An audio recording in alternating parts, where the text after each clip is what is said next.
പക്ഷെ ഇതുവരെ അങ്ങനെ ഒരു സാധനം വന്നില്ല. ഞാനും ഇപ്പോഴും അതിനുവേണ്ടി വെയിറ്റ് ചെയ്യാം. ഞാൻ എൻ്റെ കാര്യങ്ങളൊന്നും ഇതുവരെ തീരുമാനിച്ചിട്ടില്ല.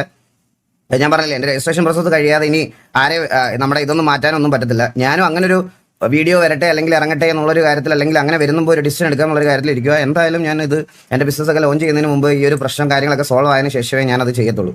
അപ്പോൾ അത്രേ ഉള്ളൂ. പിന്നെ ഡിഫേമേഷൻ കേസ് കൊടുക്കാൻ വേണ്ടിയിട്ട് ഞാൻ ആക്ച്വലി അഡ്രസ്സിന് വേണ്ടിയിട്ട് ഒരാളെ കോൺടാക്ട് ചെയ്യാൻ, പേരൊന്നും പറയണില്ല, ഞാൻ രണ്ടുപേരുടെ അതിലൊരാളുടെ അഡ്രസ്സ് ഓൾറെഡി എനിക്ക് കിട്ടി, അത് ഞാൻ ഫോർവേഡ് ചെയ്തായിരുന്നു. രണ്ടാമത്തെ ആൾക്ക് ഞാൻ ഫോൺ വിളിച്ചപ്പോൾ ഞാൻ പറഞ്ഞു, ബ്രോ ഞാൻ വാട്സപ്പിൽ ഞാൻ ഇങ്ങനത്തെ കാര്യങ്ങളൊന്നും അയച്ചു തരാറില്ല, മെയിലിൽ ഒഫീഷ്യലായിട്ട് എനിക്കൊന്ന് അയച്ചാൽ മാത്രമേ ഞാനിത് റിപ്ലൈ തരുള്ളൂ. സോ ഞാൻ മെയിലിൽ ഒഫീഷ്യലായിട്ട് അയച്ചിട്ട് ഇപ്പോൾ ഒരു 4 ദിവസമായി. പുള്ളി ഇതുവരെ അതിന് റിപ്ലൈ തന്നിട്ടില്ല, അഡ്രസ്സ് തന്നിട്ടില്ല.